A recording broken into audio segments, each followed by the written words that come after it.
11월부터 시작하여서 12월까지 욥기의 말씀을 봅니다. 근데 욥기의 말씀은 사실 쉬운 말씀이 아닙니다. 어, 지금까지 새벽 예배를 잘 들으시고 말씀을 잘 들으셨던 분들은 어느 정도 이해를 하셨겠지만, 그러나 욥기라는 말씀이 쉽지 않습니다. 왜냐하면 욥기의 시작서부터 하나님께서 의롭고 온전하며 하나님 앞에 올바르게 살았던, 우리 1장 1절 말씀이 그렇게 시작하잖아요. 어, 온전하고 정직하게 하나님을 경외하며 악에서 떠난 자. 그 사람이 바로 욥입니다. 그런데 왜 그에게 고난이 임하였는가? 사실 여기서부터 이 욥기는 우리에게 큰 질문을 줍니다. 왜냐하면 우리가 계속적으로 지금 욥기의 말씀을 보았지만 우리의 그 판단 기준은 인과응보의 원리에 따라서 우리가 판단하기 때문입니다. 우리가 그래요. 선한 일을 행하면 선한 결과가 오고, 악한 일 행하게 되면 거기에 대해서 벌이 있다. 이게 우리 양심에 새겨져 있는 그러한 어떠한 법칙과 같습니다. 사실 이게 우리 양심에 새겨졌다는 것은 하나님의 법도 이것을 결코 부정하지는 않습니다. 우리가 구약의 성경의 말씀에 이것에 기초해서 말씀하죠. 그러나 이 욥의 그러한 고난에 대하여서 우리가 생각해 볼 때, 그럼 도대체 욥이 고난을 당한 이것은 어떻게 해석할 수 있는가? 우리의 마음도 그렇고 성경도 그렇게 말하는데 이것을 어떻게 해석할 수 있는가? 욥기가 바로 여기에 대해서 우리에게 중요한 통찰을 줍니다. 제가 지속적으로 말씀드렸지만 우리가 구원을 받는 것은 결코 우리가 행함으로 선한 것을 행함으로 구원받는 것이 아닙니다. 무엇 때문입니까? 오직 은혜 때문입니다. 욥기를 통해서 우리에게 말씀하시는 것이 바로 그겁니다. 우리가 구원받는 것은 우리가 은혜로 구원받는 것이지 우리가 선한 일을 행하여서 구원받는 것이 아닙니다. 또한 욥기를 통해서 우리에게 질문하신 것이 무엇이었습니까? 우리의 울타리에 대하여서 우리에게 말하죠. 이 사단이 울타리에 까닭이 있기 때문에 하나님을 섬기는데 까닭만 없게 되면 하나님 섬기지 않을 것입니다. 우리의 참된 신앙의 기준이 무엇이냐는 것을 욥기는 우리에게 질문합니다. 우리에게 있는 울타리 때문에 우리가 하나님을 경외하며 하나님을 믿습니까? 울타리가 걷어지게 되면 우리가 살아가는 여러 가지 것들이 사라지게 되면 우리는 하나님을 믿는 그러한 신앙에서 벗어나야 됩니까? 욥기는 그렇지 않다라는 것을 우리에게 말씀합니다. 본질적으로 욥기는 그래서 우리에게 우리의 신앙의 그 본질에서 우리가 정말로 경외하는 그 대상이 무엇인가 우리에게 끊임없이 질문하죠. 이 세상이 울타리인가 아니면 하나님인가? 우리는 울타리를 믿는 사람들이 아닙니다. 울타리를 의지하는 사람들이 아니, 울타리를 위해서 하나님을 믿는 게 아닙니다. 울타리를 얻기 위해서 하나님에 대한 신앙을 갖는 게 아닙니다. 하나님이 하나님이시기 때문에 우리가 믿는 것이죠.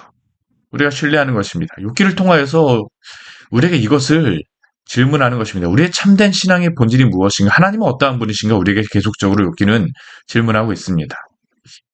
그런데 이 욥기의 어려움 가운데 우리가 이해하는 것의 어려운 그 점 가운데 한 가지 무엇이냐 하면 이 인과응보의 원리에 대하여서도 이야기하지만 여기에 나오는 한 인물이 사실 굉장히 어렵습니다. 그 인물이 누구냐면 이제 오늘서부터 보게 될 엘리후라고 하는 그러한 인물입니다. 이제 32장서부터 37장까지의 말씀에서 엘리후라고 하는 그러한 인물이 나오는데, 이 엘리후라고 하는 그러한 인물은 우리 29장서부터 우리 31장까지가 욥의 독백이라고 이야기했잖아요. 그리고 38장서부터 41장까지가 하나님의 그러한 독백, 하나님의 응답입니다.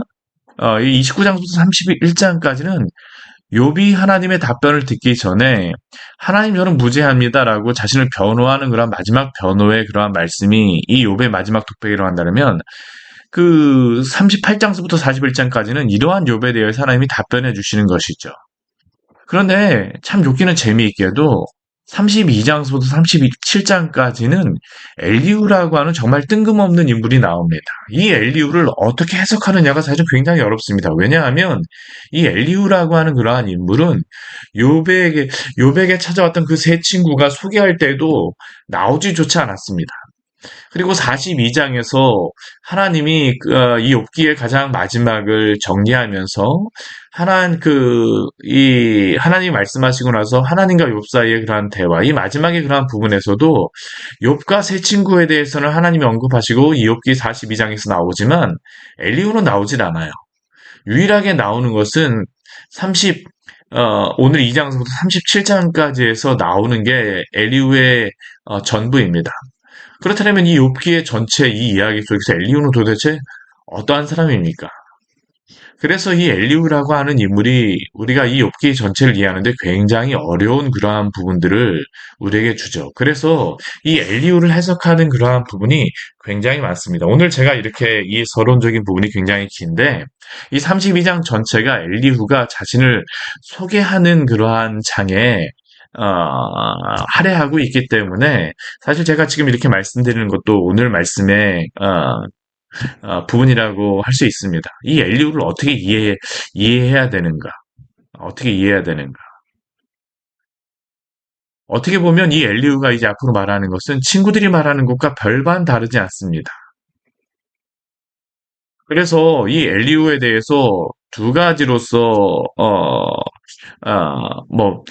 해석을 하는데 어떤 분들은 이 엘리후가 욥의 친구와 별반 다르지 않다라고 하면서 엘리후 같은 경우에는 욥을 인과응보의 원리에서 욥을 비난하는 이해하지 못하는 또 다른 친구이다라고 해석하는 게 또 한 부류이고요. 또 한 그러한 것에서는 엘리후를 좀 다르게 해석하려고 하는 그러한 부분들이 있습니다. 어, 아예 이 엘리후라고 하는 그러한 사람을 나중에 추가되어진 그러한 인물이다라고 욥기에서는 원래에서는 기록되어지지 않았었는데 아예 추가되어진 그러한 인물이라고 해석하는 그러한 학자들도 있습니다. 근데 저는 그것은 옳지 않다라고 생각을 해요. 왜냐하면 이 엘리후라고 하는 그러한 인물의 그러한 에 대해서 32장도 그렇고 30 가장 그 뒤에 그 7장의 말씀도 보게 되면 하나님의 말씀과 이 엘리후의 그 이야기가 잘 연결이 되어지기 때문입니다. 그래서 저는 이 엘리후를 그러한 뭐 완전히 여기에서 사람이 첨가한 그러한 것이 아니라 우리가 욥기 전체에서 이 엘리후가 말한 그러한 내용에서 우리가 이해하는 것이 필요하겠죠. 성경의 말씀에 따라서 우리가 이해하는 게 중요합니다. 우리가 판단하는 게 아니죠. 그런 게 바로 이 자유주의 신학자들이 잘못한 그러한 저는 부분이라고 생각을 해요. 우리가 성경 아래에 있어야지 성경 위에 있으면 안 됩니다. 만약 하나님께서 이 욥기의 그러한 말씀이 잘못된 부분이라고 했다라고 하게 되면 아예 정경으로 인정도 되어지지 않았겠죠. 근데 하나님께서 분명히 욥기의 이러한 부분들을 들어오게 하시고 이 부분들을 다 정경 하나님의 말씀 안에 들어오게 하셨습니다. 그렇게 우리가 판단하면 안 됩니다. 그렇다면 이 엘리후의 말을 통하여서 우리가 도대체 하나님께서 무엇을 말씀하시는지 우리가 잘 이해하는 것이 그래서 필요합니다. 이 엘리후를 어떻게 이해해야 될까요?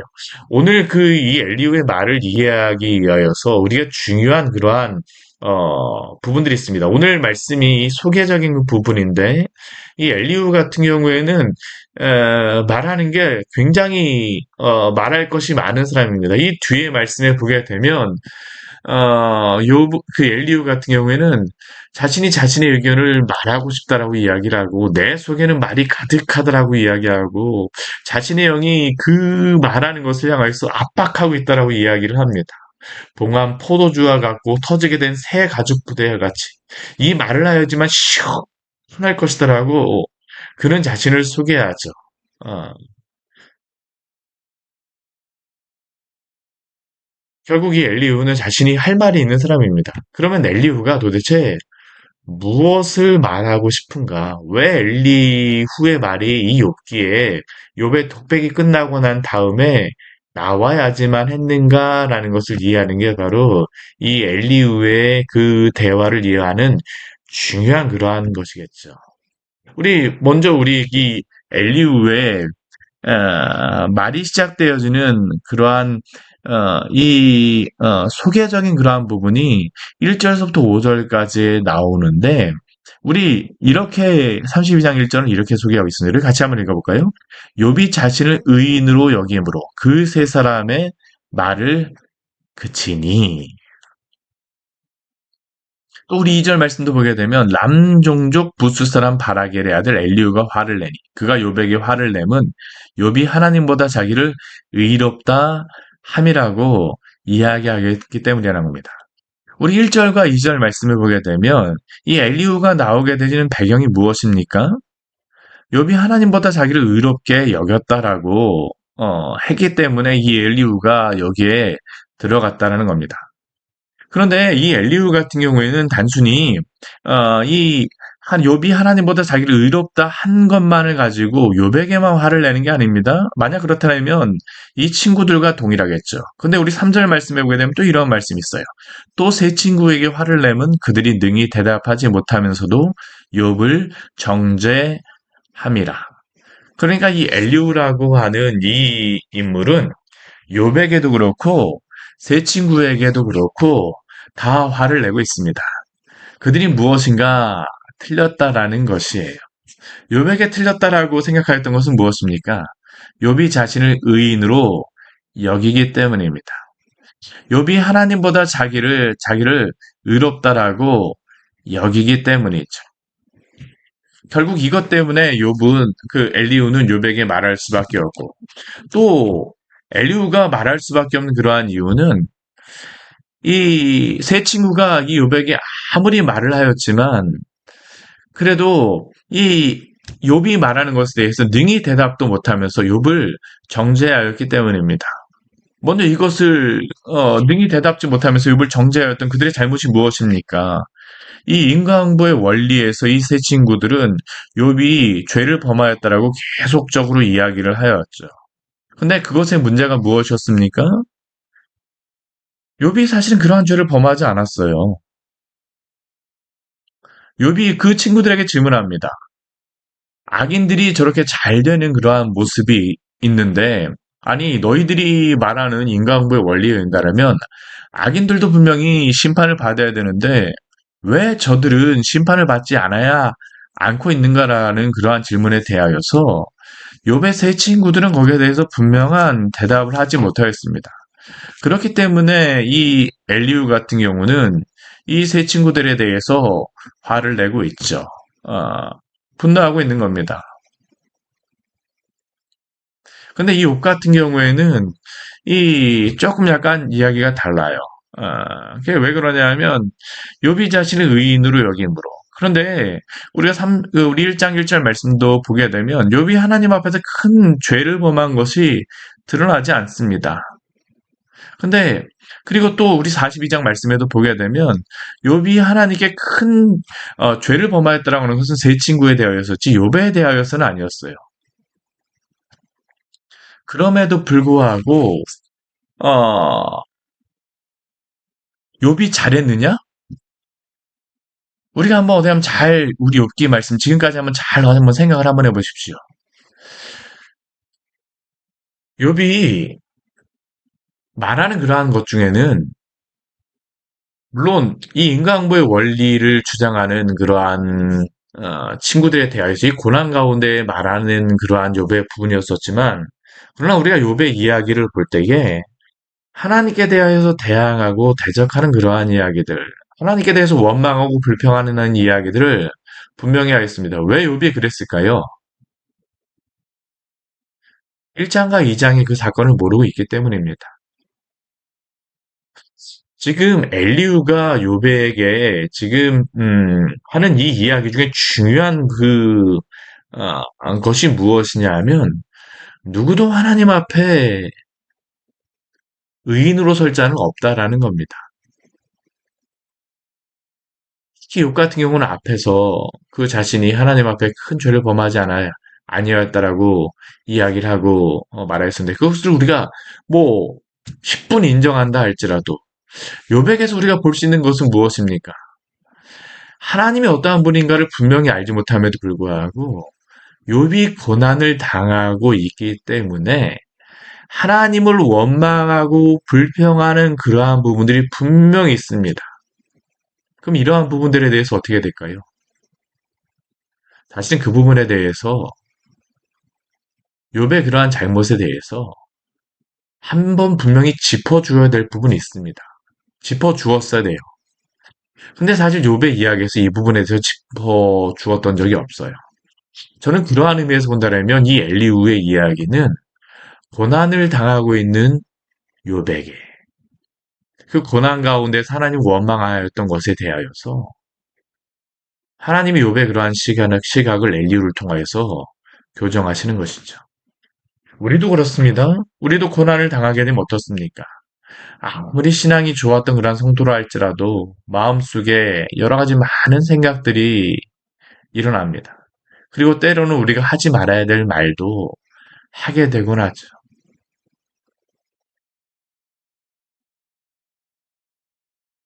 근데 우리가 이렇게 하나님 앞에 행하였던 것이 우리가 말하거나 원망하고 불평하였던 것이 죄일까요? 죄가 아닐까요? 죄가 맞습니다.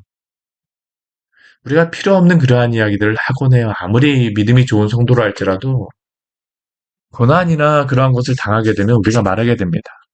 실제로 다 고난을 당하고 있는 여러 성도님들 이야기하게 되면 욥의 말씀을 보면서 나도 욥처럼 이렇게 이야기하였다라고 말씀하시는 분들도 있어요. 아, 때론 시편의 기자들도 하나님 앞에 질문하기도 하죠. 그러나 사랑하는 성도 여러분, 우리의 마음속에 그러한 부분이 있었을 때에 또 우리는 하나님의 말씀 앞에 돌아와야 됩니다.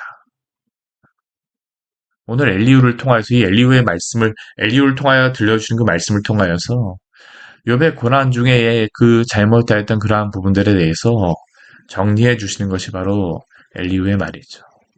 또 이 세 친구들을 향하여서도 엘리후가 말하는 것이 무엇일까요? 인과응보의 그러한 원리 안에서 이할 만 욥을 정죄하였었는데 이 엘리후가 이 세 친구들과 좀 약간 다른 관점이 있습니다. 그게 뭐냐 하면 어, 이 친구들 같은 경우 인과응보의 원리에서 고난을 당하였기 때문에 욥은 분명히 죄인이 틀림없다라고 이야기하지만 엘리후는 그 관점에서만 이야기하는 것이 아닙니다. 하나님이 하나님 되시는데 너가 하나님 앞에서 어떻게 행하였느냐라는 것에 대해서 질문하는 것이죠. 그러니까 이 엘리우와 이 아, 욥의 세 친구와는 이게 관점이 조금 그러한 부분에서 다른 겁니다. 그러한 부분에서는 분명히 욥의 관점을 교정해 주는 그러한 내용이 나와야 되고 그렇기 때문에 이 엘리우가 이 세 친구들을 향하여서도 화를 내고 있는 것입니다. 어, 그러나 이 엘리우가 그 지금까지 말하지 못하였던 이유는 무엇일까요? 우리 4절 말씀에 보게 되면 그들이 나이가 자기보다 여러 해 위이기 때문이라고 이야기합니다. 어, 이 엘리우가 지금까지 말하지 않았던 그러한 이유는 그 뒤에도 보게 되면 엘리우가 직접 이야기하죠. 나는 연수하고 당신들은 연로함으로 뒷전에서 나의 의견을 감히 내놓지 못하였노라. 이 시대는 분명히 장유유서의 그러한 그 관점에서 이 지혜 있는 그러한 사람들이 말하기를 뒤에 있는 사람이 분명히 듣고자 하죠. 그러나 그럼에도 불구하고 그들이 제대로 답변하지 못하였기 때문에 자신이 말하였다라는 겁니다. 그래서 우리 10절 말씀해 보게 되면 그러므로 내가 말하노니 내 말을 들으라. 나도 내 의견을 말하리라라고 하면서 이제 엘리우가 이야기하는 겁니다. 이제 앞으로 이야기하는 것은 무엇이겠습니까? 제가 아까 말씀드렸던 것 같은 그러한 관점에서 이제 엘리우는 하나님이 어떠한 분이신가? 그리고 욥에게도 하나님은 어떠한 분으로 대해야 되는가? 또한 욥의 친구들에게도 어, 단순히 인과응보의 그러한 관점이 아니라 하나님이 어떠한 분이신가의 관점에서 욥은 이제 이야기하기 시작하는 겁니다. 오늘 21절 말씀을 보게 되면 오늘 말씀을 마무리하면서 엘리후는 이렇게 그 말을 하고 있어요. 우리 같이 한번 읽어볼까요? 나는 결코 사람의 낯을 보지 아니하며 사람에게 영광을 돌리지 아니하리니. 엘리후는 이 말을 할 때에 자신이 연소하기 때문에 사람의 낯을 볼 수밖에 없습니다. 그러나 그는 결코 사람의 낯을 보지 않겠다라고 이야기합니다. 또한 어떤 사람의 마음에 들기 위해서 사람에게 영광을 돌리기 위해서 말하지 않겠다라고 이야기를 해요. 왜 그렇습니까? 우리 22절 말씀 보게 되면 이는 아침할 줄을 알지 못함이며 만일 그리하면 나를 지으시니가 속히 나를 데려가시리라고 그런 이야기하죠. 그럼 누구 앞에서 이야기하는 겁니까? 성령 하나님 안에 하나님 앞에서 그가 이야기하겠다라는 겁니다. 하나님 앞에서. 하나님 앞에서. 특별히 엘리후는 자신의 그러한 이야기에 대하여서 자신이 전하는 이야기에 대해서 오늘 8절 말씀에 보면 이렇게 말합니다. 우리 같이 한번 읽어보겠습니다. 그러나 사람의 속에는 영이 있고 전능자의 숨결이 사람에게 깨달음을 주시나니. 우리 9절 말씀도 보면 어른이라고 지혜롭거나 노인이라고 정의를 깨닫는 것이 아니니라. 우리는 보통 나이가 많게 되면 지혜가 많다라고 말을 합니다. 성경에서 그것을 분명히 잠언에서는 흰머리를 가진 사람을 존경하라고 이야기해요. 왜냐하면 지혜가 있기 때문이라고 이야기합니다. 보통 그렇습니다. 그러나 참된 지혜는 나이로부터 오는 것은 아닙니다. 누구로부터 옵니까? 우리 방금 전에 읽었던 것과 같이 성령께서 주시는 것입니다.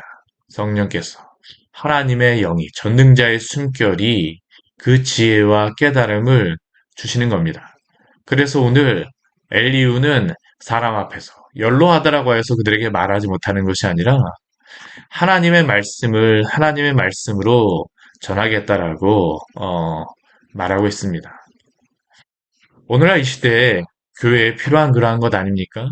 참 오늘날 이 시대에 저도 말씀을 전하기가 어려운 시대라고 생각이 되어집니다. 왜냐하면 어, 우리 르네상스 우리 르네상스의 그러한 기치가 인본주의라고 이야기하는데 그때에는 하나님의 그 신본주의, 하나님을 믿는 신앙에서 인본주의를 주장하는 것이 어, 참으로 어려운 그러한 일이었었지만 오늘날은 어떻습니까?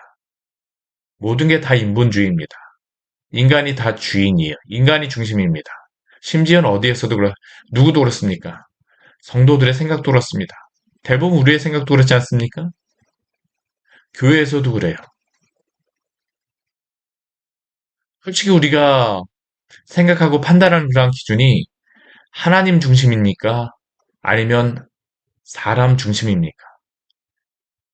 저도 목회를 하면서 사람들에게 정말로 잘 보여야 되는지 아니면 하나님 앞에 잘 보여야 되는지 물론 이 두 가지가 다 필요합니다. 하나님을 사랑하며 사람을 사랑하는 것, 내 이웃을 내 몸과 같이 사랑하는 것. 두 가지의 사랑을 말씀하시지만 그러나 분명히 우선순위는 있습니다. 하나님을 사랑함으로 이웃 사랑도 나타나는 것이죠. 우리가 사랑하는 그러한 기준이 무엇이냐라는 겁니다. 것을 이 엘리훈 우리에게 질문하고 있는 것이죠. 우리는 무엇을 중심으로 살아가고 있습니까? 오늘 엘리후 같은 경우에는 욥도 욥에게도 이야기를 하고 세 친구에게도 이야기하는 겁니다. 그러나 그가 말한 그러한 분명한 중심은 있어요. 성령에 감동되어서 하나님의 말을 하겠다입니다. 왜냐하면 욥도 고난 가운데 분명히 죄를 범한 그러한 부분이 있고 고난 가운데 넘지 말아야 될 선을 분명히 넘었던 그러한 부분이 있고 이 욥의 친구들 같은 경우에는 맞는 이야기를 한다고 하면서 하나님 중심이 되기보다는 인간부의 그 원리가 하나님처럼 되어버리기 때문에 이 엘리후는 하나님 앞에서 말하겠다라는 겁니다. 아주 민감한 부분이지만 우리가 하나님 앞에 있느냐 그렇지 않느냐에 따라서 굉장한 차이가 난다는 것을 엘리후의 오늘 이야기를 통해서 우리가 분명히 깨달을 수 있습니다. 사랑하는 성도 여러분, 우리는 무엇을 중심으로 살아가고 있습니까? 저는 오늘날 이 시대에 교회 안에서도 인본주의가 참 중심이 되어지는 것 같아요. 우리 교회 안에서도 그렇습니다. 우리 하나님 중심입니까? 아니면 세상 중심입니까? 하나님이 나의 왕이십니까? 아니면 내가 왕입니까? 하나님이 왕이시라고 하면서 여전히 내가 왕인 삶을 살아가고 있지 않습니까? 내가 왕이면서 하나님을 내가 왕이 아닌 것처럼 꾸미기 위하여서 단순한 울타리로서 그냥 요즘 우리 교회가 인테리어 작업을 하고 있는데 인테리어 하듯이 그냥 겉으로 꾸미는 용도로만 하나님을 이용하고 있지는 않습니까? 하나님 우리의 중심이 되어지기를 원합니다. 사람의 낯을 보는 것이 아니라 하나님의 뜻에 따라서 하나님의 말씀에 따라서 우리가 판단하며 행동하기로 합니다. 교회는 성도는 세상 사람들이 말해서 다른 교회가 이렇게 하기 때문이 아니라 하나님이 이렇게 성경에서 말씀하시기 때문에 행동하고 살아가는 사람들이며 공동체가 바로 성도요, 교회입니다. 오늘도 이러한 믿음 가운데 살아가시기를 축원합니다. 같이 기도하도록 하겠습니다. 하나님 아버지, 오늘 말씀을 통해서 우리에게 귀한 은혜를 주니 감사를 드립니다. 우리는 하나님을 섬긴다라고 하지만 여전히 내 뜻대로 내 생각대로 살아갈 때가 얼마나 많은지 모르겠습니다. 욥이 고난 가운데에서 하나님을 섬기며 하나님을 믿었다라고 하지만 그러나 정작 그 고난 가운데에서 하나님 아버지 또 하나님을 하나님으로 대접하지 못하였던 그 선을 넘어갔던 그러한 모습을 보게 되어집니다. 연약한 우리의 모습임을 당신 앞에 고백합니다. 오 주님, 우리가 고난 가운데에서도 저희의 입술로 당신 앞에 범죄하지 말게 하여 주시고 정말로 하나님을 우리의 마음의 중심으로 여기며 믿음으로 잘 인내하며 살아갈 수 있도록 은혜 내려 주시옵소서. 또한 하나님 아버지 우리가 여러 가지 하나님 민감한 그러한 부분들에 대하여서 우리가 살아가면서 선택의 그러한 부분들이 있습니다.